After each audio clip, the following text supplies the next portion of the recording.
Email us, of course, at podcast@sct. Email.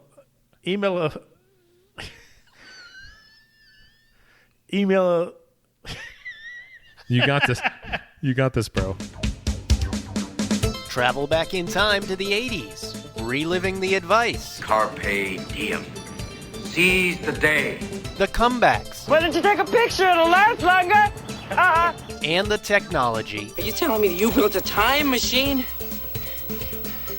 Out of a DeLorean? Because just like you, we're stuck in the 80s. Can you say stuck in the 80s?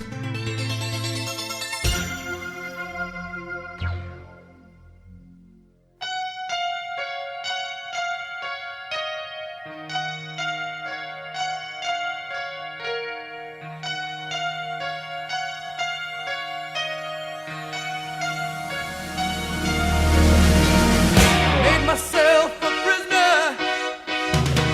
I locked myself away. I can't remember the last time I saw the light of day. Hey, welcome to Stuck in the 80s. It's your host, Brad in New York. And Spearsy. And today we're going to change a few things up. We're going to change everything up. That's right. We're going to tackle change-up hits from 1982. Nobody really thinks it will work, do they? You just described every great success story. Stuck in the 80s is supported by Brad in L.A. Now Brad in New York. Who always reads this promo and rarely asks me to do it. Why? I have some notes here about Patreon and Zoom happy hours, but frankly, I'm too freaked out about the topic of this week's show to really concentrate on them. So maybe just go to patreon.com/stuckinthespodcast to learn more. Hey, you know what else I'd like to learn more about, Brad? The Seggies. Might I inquire to ask if what's up, Doc? Seriously? You want to do the Seggies now? I think we need to explain the whole concept of this change-up show. No. We'll explain it later. Just do the Seggies. Okay.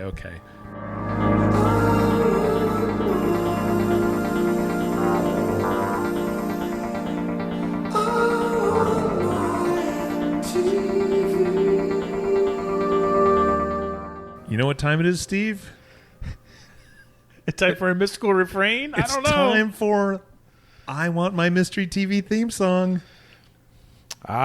This is a segment where we play a snippet of a theme show from the 80s. Why did I want to say 70s there? Why did you want to say theme show? Did I say theme show? You did say theme show. It's at this point... Waitress, more drinks. More drinks.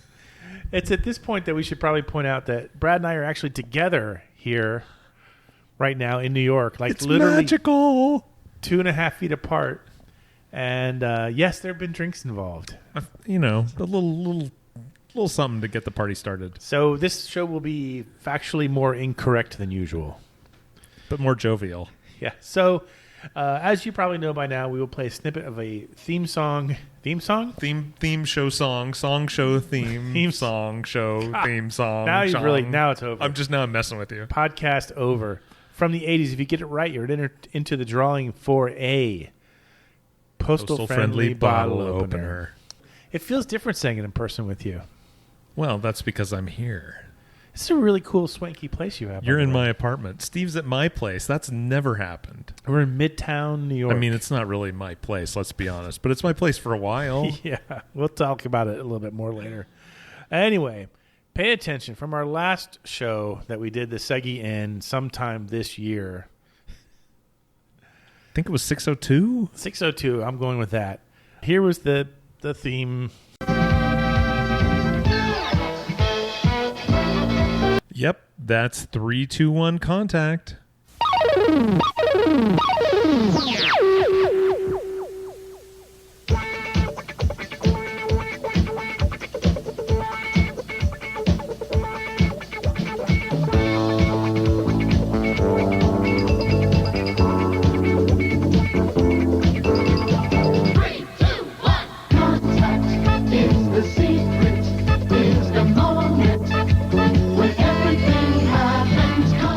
you ever watch this show, Steve? I didn't know it existed until just now. We went deep into the archives, and by we, I meant I went deep. I decided, you know what? I'm going PBS, and I'm going to see who comes along. I really wanted to use the Zoom theme, but this is stuck in the 80s, not stuck in the 70s, and nobody cares if you want to zoom.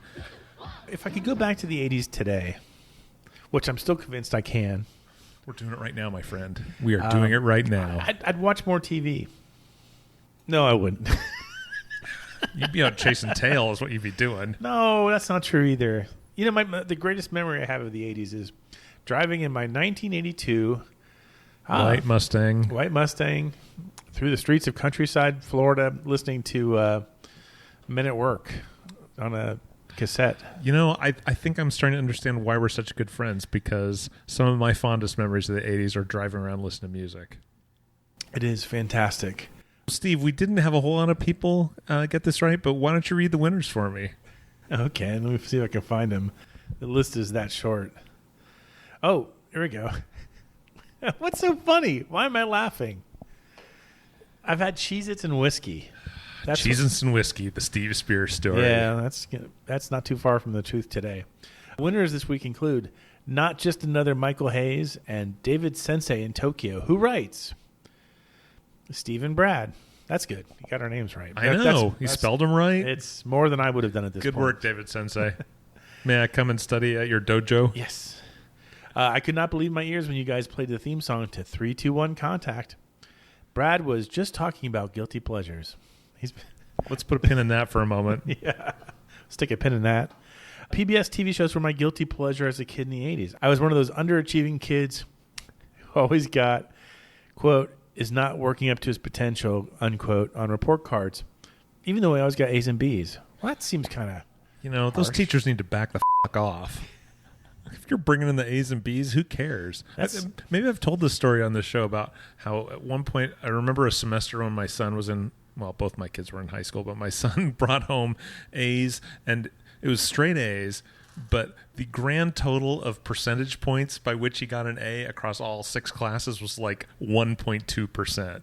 He just landed the plane on the carrier, and I'm like, I don't know whether to praise him for maximizing value for effort or to smack him upside the head for leaving it that close. Anyway, this isn't about my son. It's about David. Please continue, sir. Do you remember your GPA from high school and college? High school, 4.0. Are you serious? Oh, yeah. Did you never get, you never got a B, or you had AP courses, so they kind of... I had a B in my last semester of physics, but it was counterbalanced by my A in AP English. I think in high school I had a 3.35. In college I had a 3.25. I had a 3.5 by the skin of my fucking teeth in college, and it was all on my non-major courses. And this is why I don't build bridges, people, because apparently I'm not that good of an engineer. I may not be that good of a podcaster either, but you're still listening, so what does that say about you? I should clarify, not that people need this kind of detail. The only GPA I remember from college was my college, your major? My college of journalism GPA. Yeah. Otherwise, it would have been in the tank, because I don't think I failed any class in college, but I had a couple D's. I did really well in my non-major classes. Like, I love my history classes. All that stuff was good. But anyway, who gives a shit? David Sensei. David, are you still here, David? I'm David. Come back. Still tapping his foot, just kind of like okay. I know I wrote more. Why are the guys reading it? David continues. I didn't want to seem to be too much of a nerd. David. Well, you're listening to the Stuck in the 80s See me after class.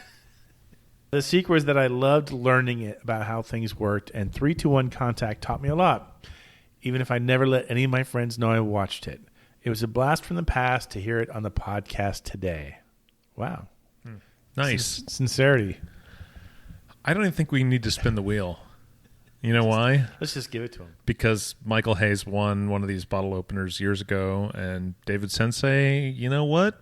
From that stirring letter and letting us take that detour about our grade point averages, which is fascinating for everybody, I'm going to suck it up and cover the international postage. My God, that's going to be horrifically expensive. I don't care. Wow.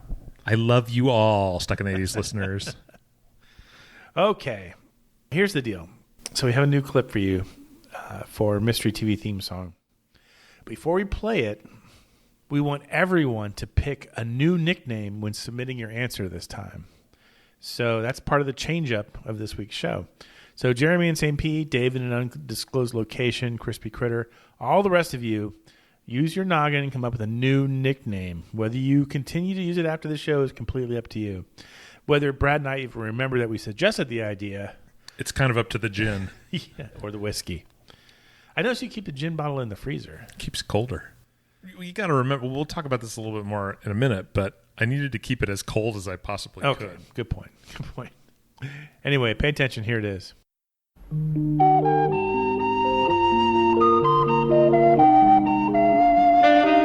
If you know it,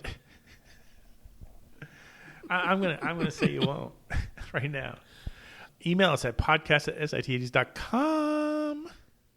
And tune in next time to find out if you are a wiener. We'll be right back after this commercial break. Doot, doot, doot, doot, doot, doot. Come on, let's have a wiener roast. You need to build a fire. All you need's a roasted hot dog, Oscar Mayer. Yes, Oscar Mayer roasts each hot dog for real roasted flavor. So anywhere you cook up an Oscar Mayer hot dog, you've got a wiener roast. Yes, the roasting made our hot dog #1 from coast to coast. When you've got an Oscar Mayer, you've got a wiener roast. Just as promised, here's the whole idea behind the Change Up show for 1982. So, I am in New York City. So is Brad, as we had previously mentioned. Last Friday, future wife and I went to the Upper West Side to catch Jesse's Girl, which is the tribute band that appears on the cruise. If they're on the Upper West Side, you go. Right. Well, they had been... You book a camel and you ride on over there. They haven't been able to do shows in forever because of the pandemic, but now they can. So they're doing a show at the City Winery, which is not important to know, other than I thought it was a really nice venue. And I wish I had some wine right now instead of all this whiskey. Anyway, so every show they work in one or two new songs that you haven't heard before. Friday night they started playing Africa by Toto. I don't mean to be rude, but it's easily one of the most overplayed songs today. Yeah, I adore this song, but I have to admit it is overplayed. I mean, any song with 2 synth solos is okay in my book. And so I was sitting there at the show, and I'd had 2 Sauvignon Blancs. Is that right? Certainly. If that's what you like, that's what you should drink. So I've recently learned that a Sauvignon Blanc is much more respectable than a Pinot Grigio. Yeah. Even though to me they taste exactly the same. I mean, look, just like it's like in the, like let's take a little detour here for a minute, kids. In the 80s, you know how you identify yourself so much by the music that you listen to, and like other people who listen to other music, they're like wrong and they're defective human beings. And now, I like to think that we've come to a point where, like, listen to what you like. Drink what you like. If that's what you like, drink it. So I'm listening to the song, and I whip out my phone. We had by the way, we had a table front and center. So it's not like we were hiding. No. Like, we could literally... Steve Spears is not hiding with his future wife in the back corner, like in Grease, where he hides behind the menus. No, Steve Spears is proud to be associated with this lovely woman. So, but literally close enough where we can hear the band without the amplification. So I whip out my phone, and I think of the idea. Actually, I think I messaged you earlier that day, and I said, I have this idea for a series called Change Up, but I don't know what it is yet, but it'll come to me. Yeah, and I'm like, color me intrigued.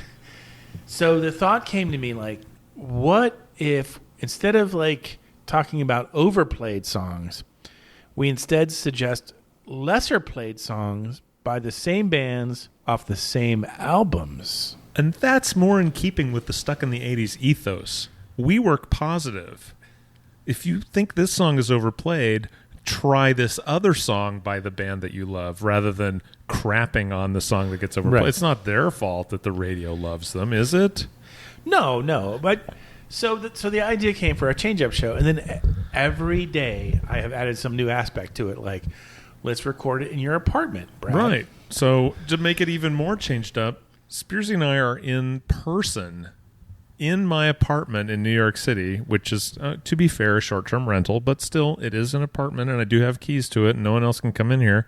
And this is the first time we've ever recorded a regular, run-of-the-mill, non-cruise show in person, and it's kind of freaking me out, and I'm going to have to go vomit here in about 10 minutes.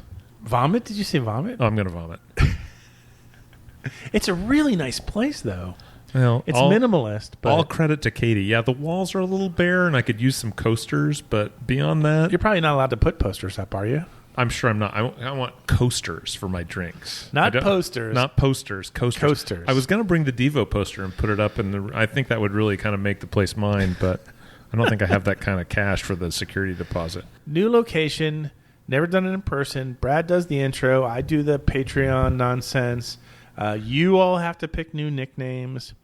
And we, most importantly, have to give you 6 new suggestions for 6 overplayed songs from 1982, which... It's also a change-up, because normally we would start with like 1974 or something. Yeah. We're going to start with 1982 because that is the year that Africa charted. I got to tell you, on the way over to the apartment from my job site today, I stopped at the market to get some ice because I got a tragic shortage of ice here in the apartment. I got this teeny tiny little ice tray that I could make like 6 cubes at a time. I will send you ice trays. I think I'm good. I got a bag in there that'll last me for weeks, and I know where to get another bag. So I stopped at New York. You always know where to get another bag. You know what I'm saying? Oh yeah, you can have whatever you want in it, brother. So what was playing on the store PA when I checked down? Say it. Africa. I could not believe it. I'm like, this is meant to be, people. I don't know what universe, what simulation I live in right now, but this is a good simulation, and I'm glad to be here. See, here's the thing to know when we've had too much to drink. When Brad starts dropping F-bombs left and right, we've had too much to drink. I haven't had too much yet. We're just happy. We're just enjoying each other's company. It doesn't happen very often. I see Steve once a year, and now I've seen him twice in 2 weeks, and I'm giddy. It's too much. I'm giddy. No, it's not enough. Too much is never enough. I tell you, Brad puts out quite a spread.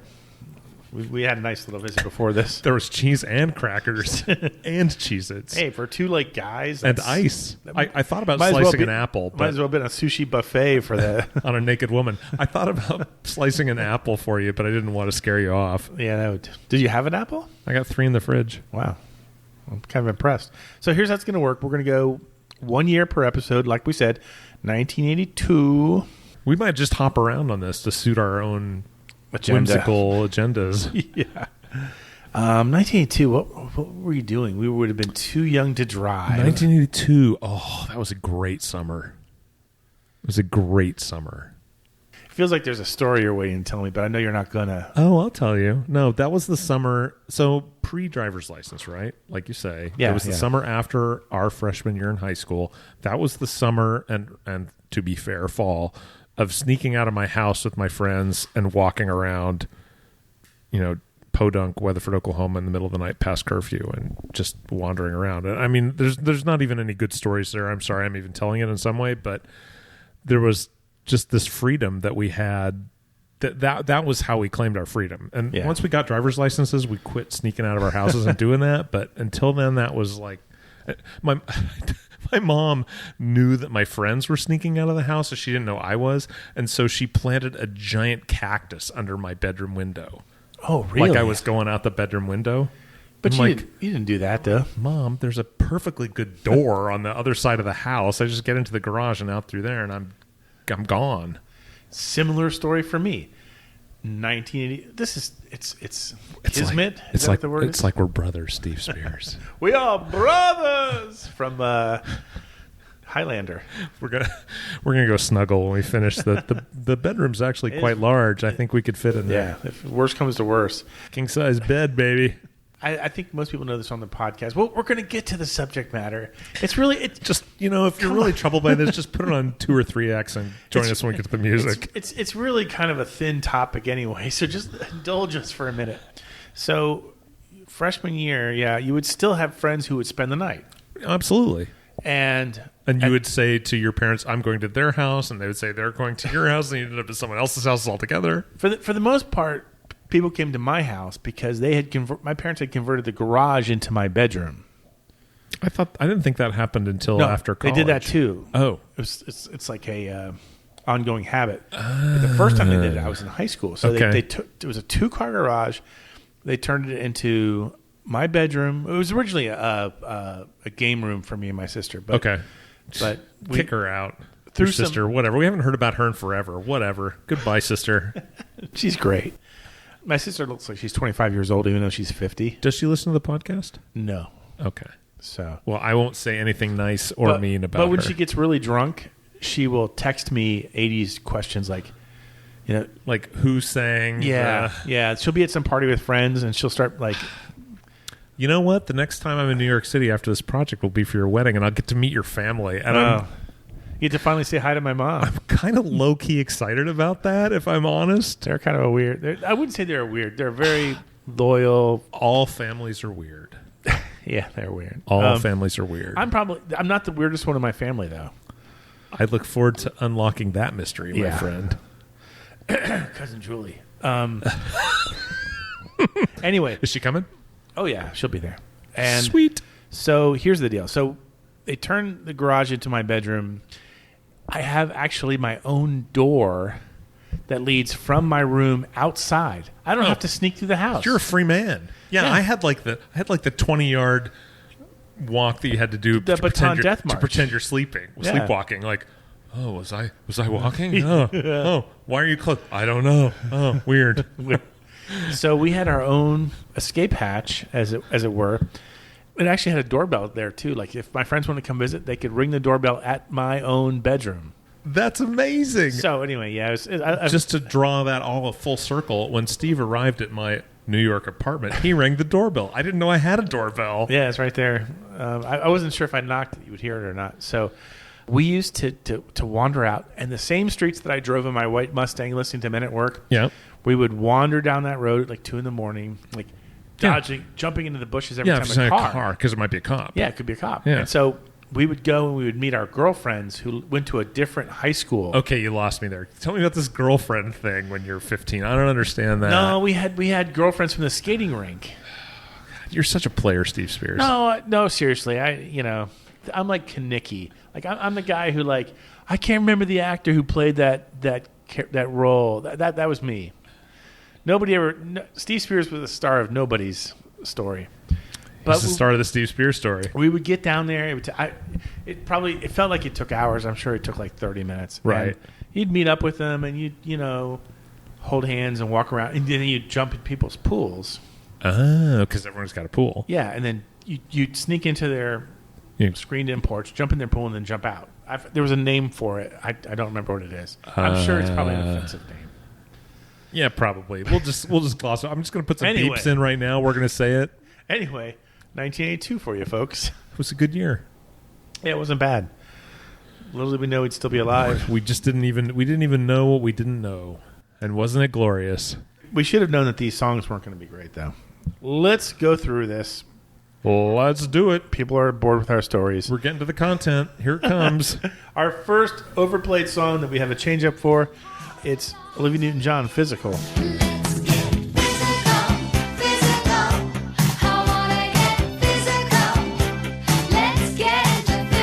Okay, so this is actually a fall 1981 song. It's okay. But it was released late in the year. Yeah.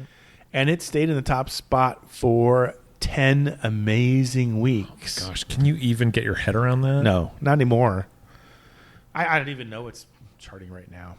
I was listening to a radio station in the lift on the way over here, and they're like mixing yesterday's greatest hits with today's new hits, and they played some song right as the car pulled up to your place. And you're like, I'm like, I have no idea. Can you please turn that noise off? Yeah.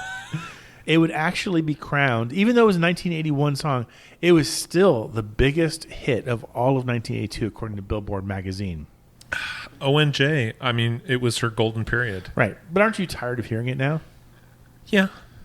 Imagine if you could hear this song instead. Ooh.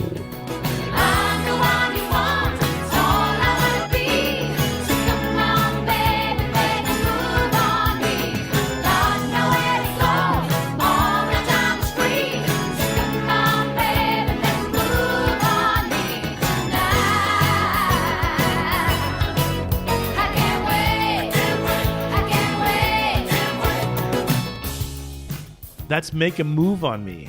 Also by Olivia Newton-John. Same album, physical album. It was also a hit. So if you're sitting there going, well, I remember this song. Yeah, but it's not the uber pop culture juggernaut. You're never going to hear him play it on Sirius XM. Nah. Or if you're lucky enough to have an FM station that's geared towards... That's doing 80s, yeah. You're never going to hear this song. That was the big shock of my life when the LA oldies station switched. Was playing 80s music. I'm like... Yeah. Again, I will say, pardon my French, stuck in the 80s, but what the is going on here? I'm telling you, these are signs. These are signs that this night is not going to end well. Oh, it's going to end very well, my friend. It's going to end with Brad having a very protein-rich breakfast tomorrow, which is about the only thing that cures. Protein. Like in Vegas when we went to... oh, my God. That breakfast saved my life. House Hash-A-Go-Go. Oh, man. Oh, geez. That was like the most glorious meal of my life. It came and I'm like, it was another one. You ever had this happen, Stuck in the 80s listener, where you're so hungover and you order this giant plate of food and it shows up and you're like, I can't eat that. There's no way I can eat that. Bad things are going to happen. Yeah. I think I got through about half of it, though. Yeah. Anyway, let's talk about ONJ. She's amazing. She was on the show like 12 years ago. And what's funny is, I mean... I don't mean to be a dick about it or anything, but we've done a lot of interviews, and so sometimes I don't always remember who I've talked to and who I haven't. Sure. And Future Wife finally discovered, like, I don't know, maybe 2 months into our courtship. Can I use the word courtship? Let me check with the judges. Judges will allow it. VAR review is clear. She discovered that I had interviewed ONJ, and she was, how could you never mention that to me? I'm like, I guess. You know, you're just so jaded, Steve Spears. You're no, just I'm not a jaded media type. It was fun. Was it the best interview I ever did? No, but it's ONJ. Sure. So Make a Move on Me reaches number 4 in the chart, so it's a huge hit. Why don't we hear of it more? That's a big hit. It also became her 12th and final single. I'd kill you and make you into sausage for a number 4 hit. It also became her 12th and final single. I don't even want to talk about that, about the sausage thing. You know what I have at home though? Like if I get really drunk, he doesn't want to talk about it, but yet here he does. I got like 2 packages of like turkey sausage, the little tiny links. Yeah, like almost like a little smoky. Yeah, they're kind of hidden in the fridge, so it's like I heat them up and I put like a little maple syrup on them. Super could secret. Be fun. Could be a fun night.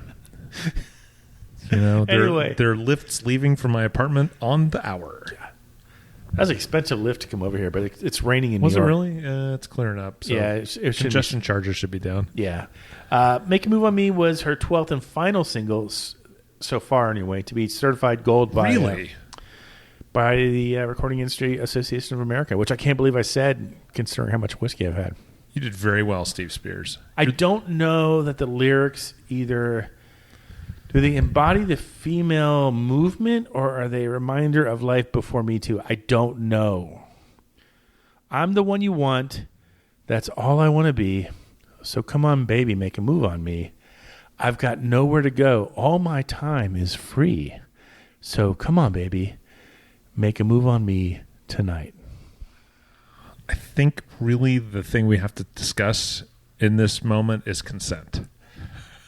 If there's consent, then we're all clear. I think consent is implied in the lyrics, but I don't know. I mean, I wouldn't mind a little sign that says I grant consent, but then again, this is not a world I live in. I'm happily married and have been for honestly decades now. So I don't even know how to process that. I don't know if I tell you this enough, but I'm very jealous of. I've always looked up to you and your wife as like the. Shining city on the hill. You're very kind. Steve is making me blush. I'm going to cry here on the podcast.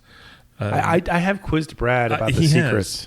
Steve has said to me, "What's the secret?" And I have said many times, if I knew what that was, I would write a book, and you would never hear from me again because I would be living on a tropical island that I purchased with the proceeds from that book.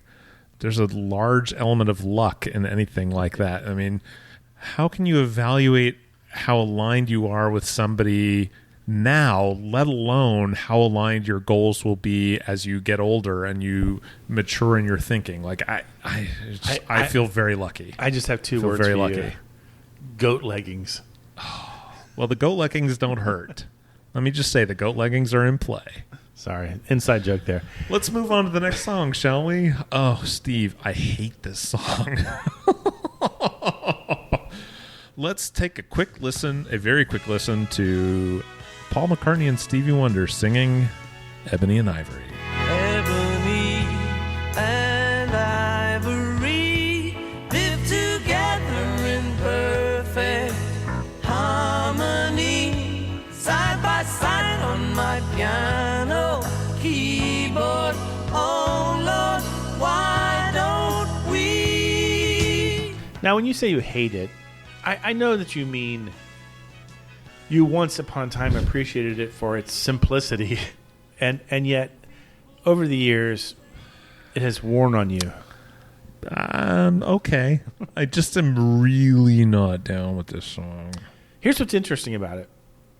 And I didn't know this before today. Brad did, because he's smarter than I am.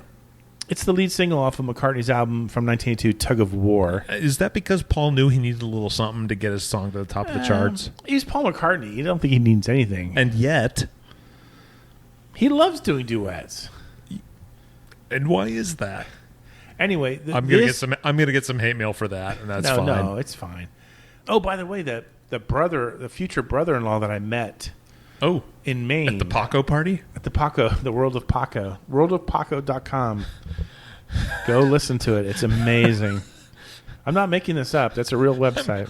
I'm picturing Murph and the Magic Tones. It's exactly like that. Anyway. Is he coming to the wedding? Paco? God, I hope not. The brother-in-law is. Oh, yeah, that's right. I really want... Okay, I'm going to have to seek out Paco on my own. Okay. My own personal Paco journey. There are some videos, some YouTube videos. Oh, yeah? That are just... I'm going to check that out on my smart TV later. My apartment-provided smart TV. Anyway, so the whole point of my story being the brother-in-law is a huge McCartney fan. Huge. I don't know what he would say if he heard you dissing Ebony Ivory. Anyway, the point being, this was the first duet that McCartney had ever done with a major artist. Huh. Well, you could do worse than to work with Stevie Wonder. Here's the thing, though. He did another duet with Stevie Wonder on the same album. Are you ready for this? Look who's swearing now. I know. Bring the noise. Someone bring me my whiskey.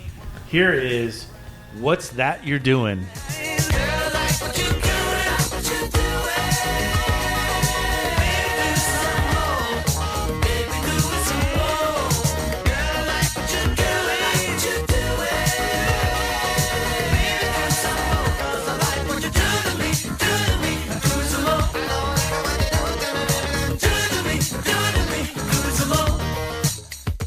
Dude, that track rocks. That's so much better. That's so... Oh, it feels like Stevie Wonder. Oh, in his pomp. That's Stevie Wonder, like I Just Called to Say I Love You, which just breaks his career into tiny little pieces. But this is when Stevie Wonder was Stevie Wonder. Right. Asked about the song during an interview with Club Sandwich, which, by the way, I know for a fact is one of Brad's favorite foods. Club Sandwich will save your life. Fact check true. I wonder if we can get some ordered via Uber Eats tonight. We could drink all we wanted, and then we could eat a club sandwich, and everything would be fine. Oh, my God. Steve, is there a diner around the corner? We're in New York. Of course there's a diner around the corner. It's a matter if it's just open or not. Anyway, asked about it during an interview with Club Sandwich, which I fact-checked. That is the name of the magazine. I'm subscribing tomorrow. It's from 1982, so it's probably not around anymore. Okay, time machine. I'm going back to subscribe tomorrow. Paul said, quote, "It originally just started off with Stevie Wonder jamming. Stevie's a jammer, and as they say, he was on a Yamaha CS80 synthesizer and just started playing. He started off on a riff, and he built most of it just from a jam. My memory is that he'd only just come up with the lyrics, and he was still writing them as we were recording, so he couldn't remember all the words easily." Unquote. Turns out, this is so Stevie Wonder. He had his manager in the next booth reading him the lyrics just as he was about to sing them. So as you hear him singing it, imagine his manager feeding him the lines right ahead of time. So he's synthesizerizing. Yeah. You can't see me with my right hand like working the high end of the synthesizer. It's like you're petting my dog, but yeah. If my dog was... You got a big dog. No, my dog's very small. It's like a Great Dane or something. I honestly feel a little bad for all the shit I talk about. I just called to say I love you because he can turn stuff like this out. Yeah.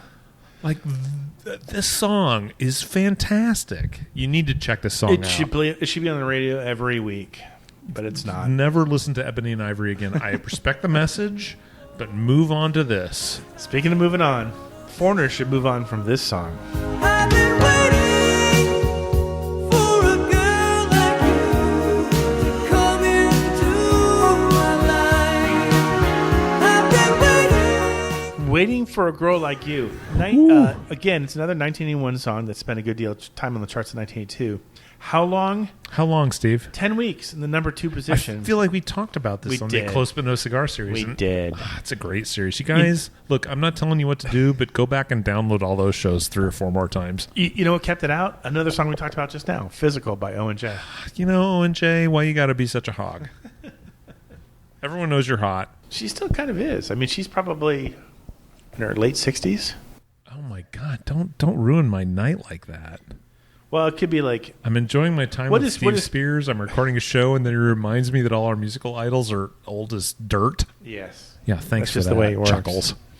Instead of listening to this song, how about listen to this song instead? I don't want to break it up.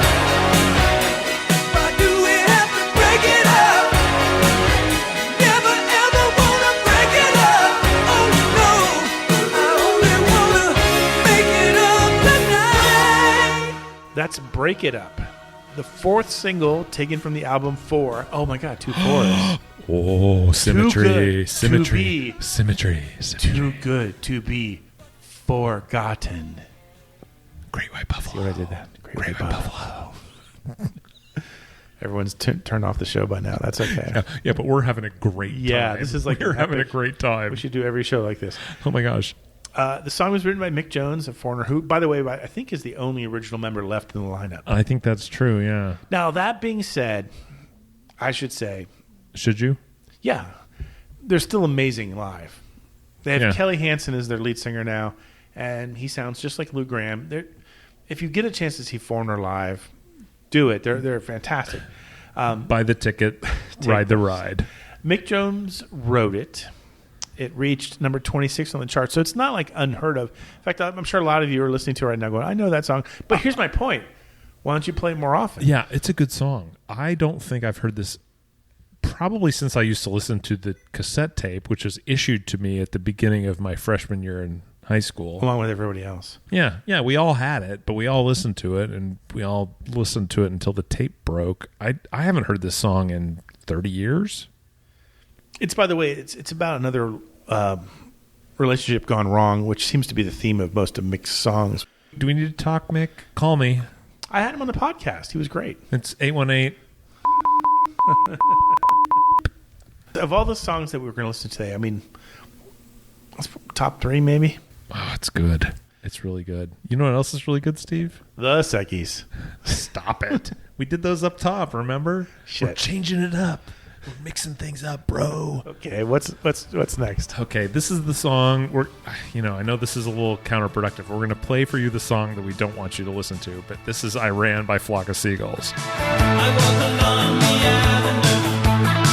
I never thought I'd meet a girl like you. Meet a girl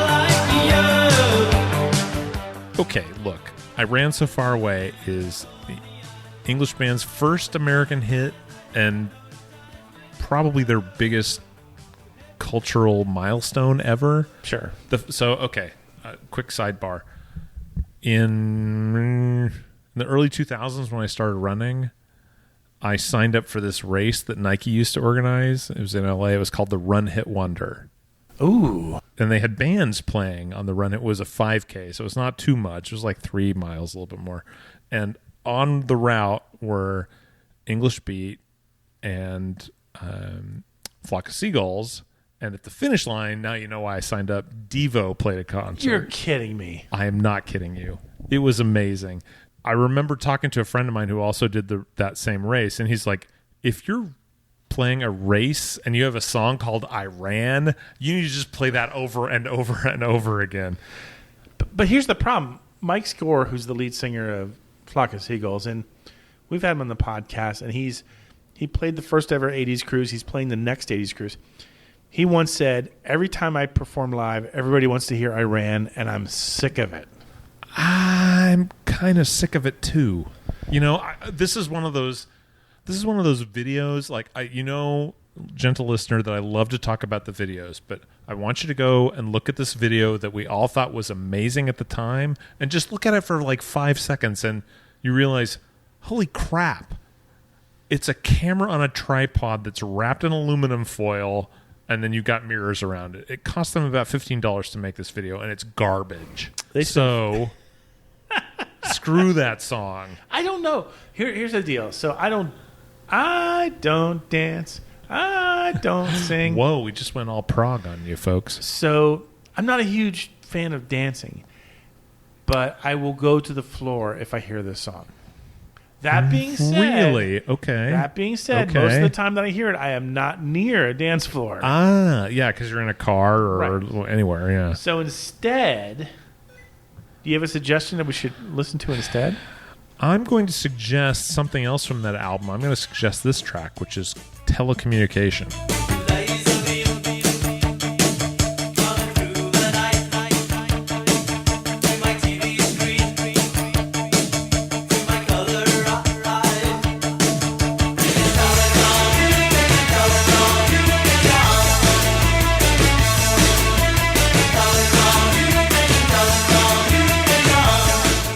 I love this song. This whole album kicks ass. The trouble is, I cannot dance to this song. I don't think anybody can. It's not really a danceable track. You're going to throw a hip, is what I'm saying. And at your age, Ed, you shouldn't be throwing anybody. But this is not a song that made the mainstream charts anywhere, but it did make number 19 on the dance charts. It's the second single off of their, I guess it's self-titled, right? Yeah. Yeah, the debut album. I miss that. I miss self-titled debut albums. Here's the thing that I think we've talked about this on the show. It's probably been 6 or 7 years ago now, that I did not realize that their first album was like a concept album about alien visitors. And now when I listen to that album, it just blows my mind to think about that. Yeah. But this song is talking about energy transmitted across time and space, just like this podcast, Steve. This is Brad in LA going out to his great grandchildren talking about Stuck in the 80s. The interesting thing is Mike Score loves concept albums. When I interviewed him before one of the cruises, we need to do a concept album show. He talked about, I asked him what he was listening to these days, and he was listening to the 1960s or 70s soundtrack. There was a version of War of the Worlds. Okay, yeah. And that's he was addicted to it. And so when I hear them now, I hear that influence. Like I hear the fact that he loved that kind of thematic device. Wow, we need to do a concept album show. There's ELO Time. Oh, it's so good. There's Village People, Can't Stop the Music. There's Steve Spears, Can't Stop the Whiskey. I've been better lately. Like I don't know if I mentioned on the show. Like I'm trying to cut back. Steve is a model. He's a paragon of virtue right now. Look at him over there. You guys can't see him, but I am privileged to be able to sit in the same room with my co-host, and he's a happy man. Yeah, this is fun. I like this. I wish we could do this every week. I do too. You know what else I could do every week? Talk the Seckies. No, I meant to say, listen to the Daz Band. Oh, sweetness.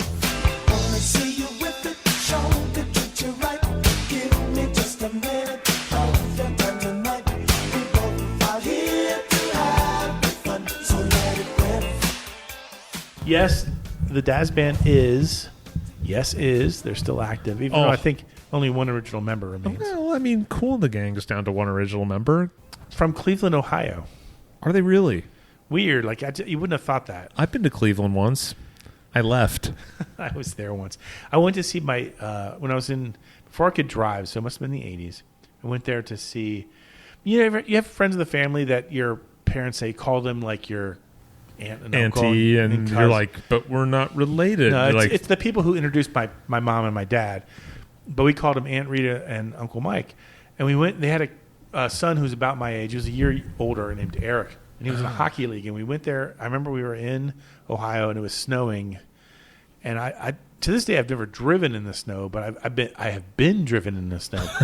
And we went. Steve is like the driven snow. He used to be pure white, but then he drifted. Now I'm more like sludge. Is it sludge? What's slush? Sure, sludgy slush. So we went to this hockey game. I'm not kidding. 45 seconds into it, a brawl starts. Well, it's hockey. We're talking about like 13 or 14-year-olds. Wow. Game was called 2 minutes later, and we all went home. Dang. They're like, well, that happens. Shortest hockey game ever. Huh. Anyway, my point being, the Daz Band. And we're back. So wait. Before we talk about the Daz Band, talk to me about how your parents met. How did your parents meet, Steve? How did we come to sit across the table from each other? My dad was in the Marines and had a best friend in the Marines, Mike. Uncle Mike. And he was dating somebody, a nurse in Columbus, Ohio. As one does. And she was best friends with my mom, who was a nurse. Oh, the old double date gambit. Yeah, right. Interesting. Now I have not probed the intricacies of. Look, I don't want to probe. Look, when the truth. We don't need the truth. I know. We need the story, and that's the story, and that's enough. I know. That's okay. I don't want it to be like I don't want it to be like Officer and a Gentleman, where there's like a cheap motel, and then 9 months later we got to name this kid. How about Steve? So see, I'm the second kid, so I don't have that problem. Yeah, but that's how it happened. I mean, my parents met in college, so my mom still has all the letters that he wrote. Oh, really? That's so awesome. I think he's been dead 12 years now. I'm sorry. I'm not trying to bring you down of talking about your dad. I'm okay. If he were here, he'd say keep drinking and keep potting. And potting? I think I would really like your dad. He was a great guy. Let It Whip, by no small surprise, the biggest hit for the Daz Band. We got to get them on the cruise. Yeah, it wouldn't be the worst idea I've heard. They had some other songs that were big. Joystick. Let It Whip. I don't know what Joystick's about. Obviously, it's about a video game addiction. Apparently, my dad really loved that song. That's all I'm saying. 2600 Problems. And also, Let It Blow. The Daz Is that Band about the white powder that you've put in lines on my dining room table, Steve Spears? So anyway, Let It Whip would earn them a Grammy Award. Did it really? Yep. Best R&B performance by a duo group with vocals. Good for you, Daz Band. Good for you. Here's my point, though. And I love the song. And to be honest, I wouldn't call it overplayed. But what I really wanted to do was I wanted to introduce you to another Daz Band song. Show me the way home. This one's called Keep It Live. Keep it live, like I'm music. Keep it live, like music. Keep it live, dig it, does it. Keep it live, night and fact. Keep it live, like I'm music. Keep it live, like music. Keep it live, dig it, does it.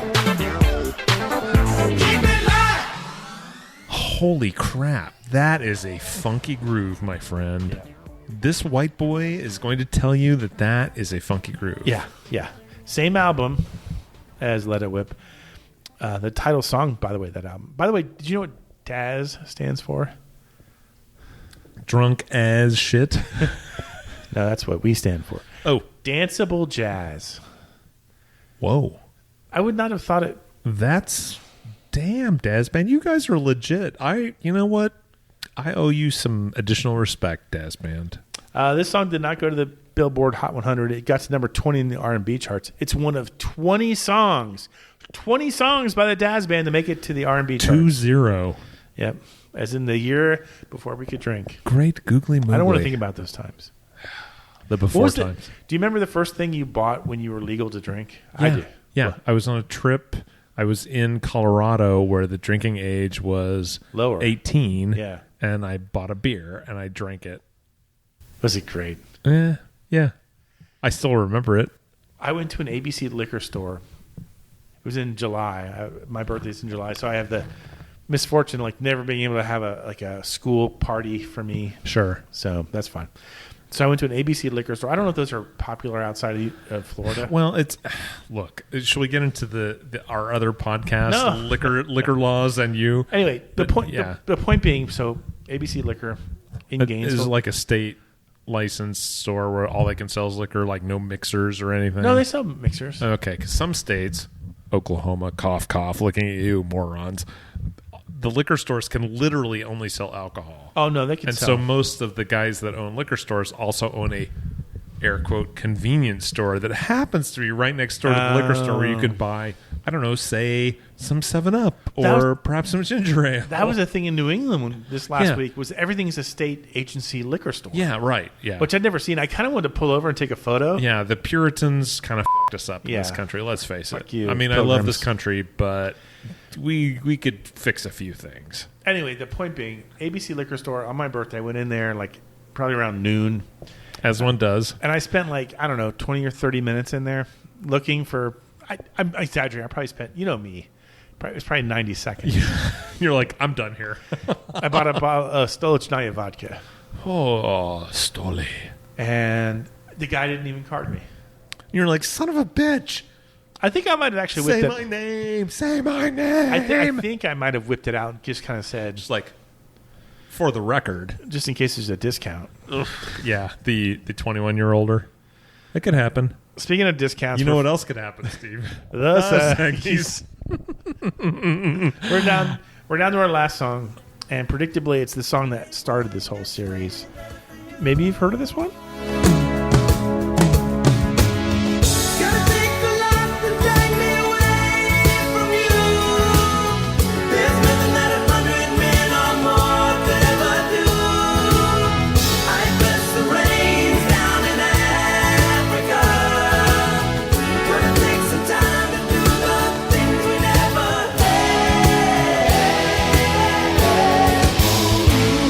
Africa was the 10th and final track on their fourth studio album.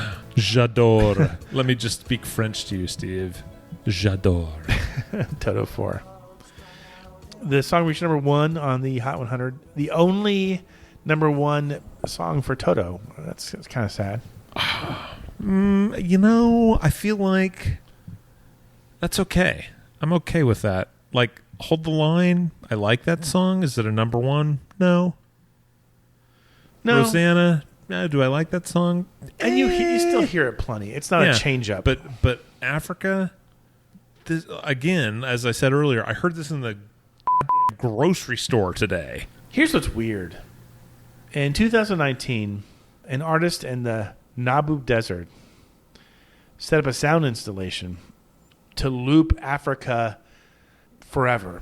He set it up with solar batteries so that it will play forever. I need to go to this place. Well, in case you're looking for it, it's on the Atlantic coast of the African continent, just northwest of South Africa. Oh, so let me tell you a story about this song. So, is it a band story? I guarantee you, your band played it, didn't they?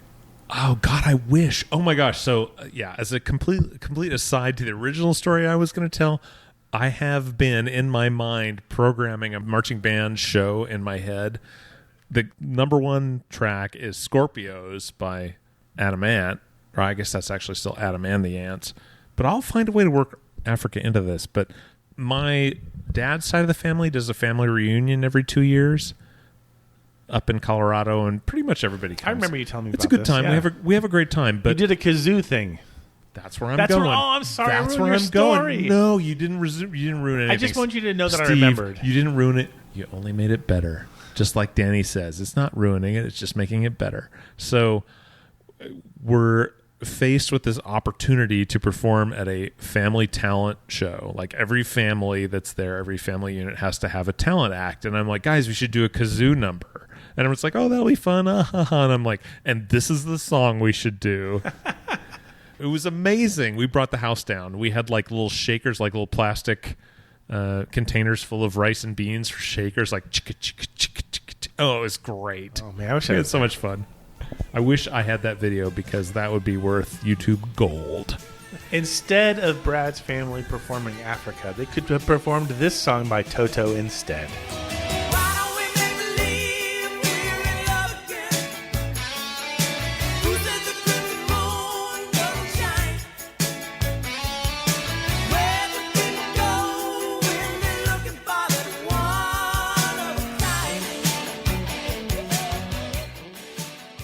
That's make-believe.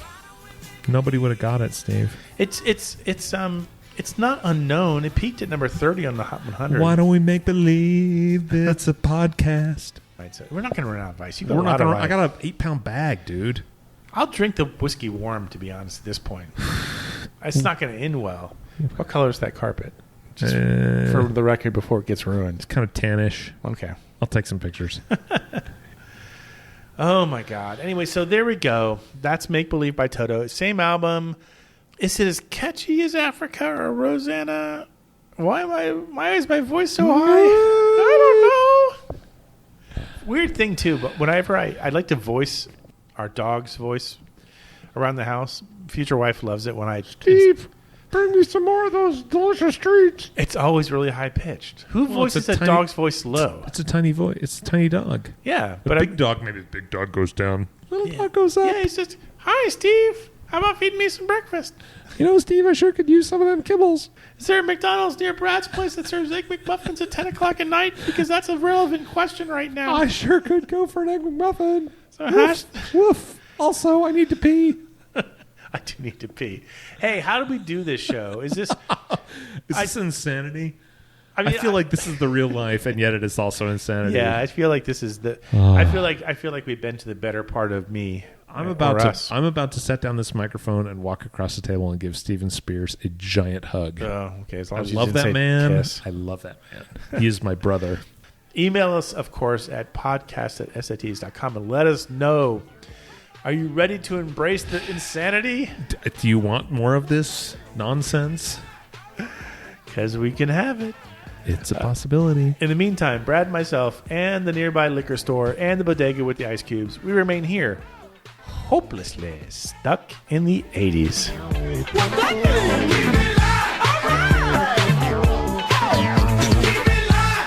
Stuck in the 80s is now on Patreon. If you'd like to support the show, go to patreon.com/stuckinthe80spodcast.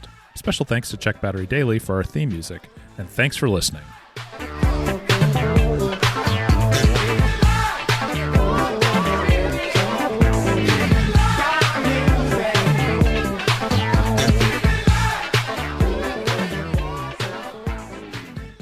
We're down to our last song, and no, we're not. Oh wait, yes you are. Sorry, shut up.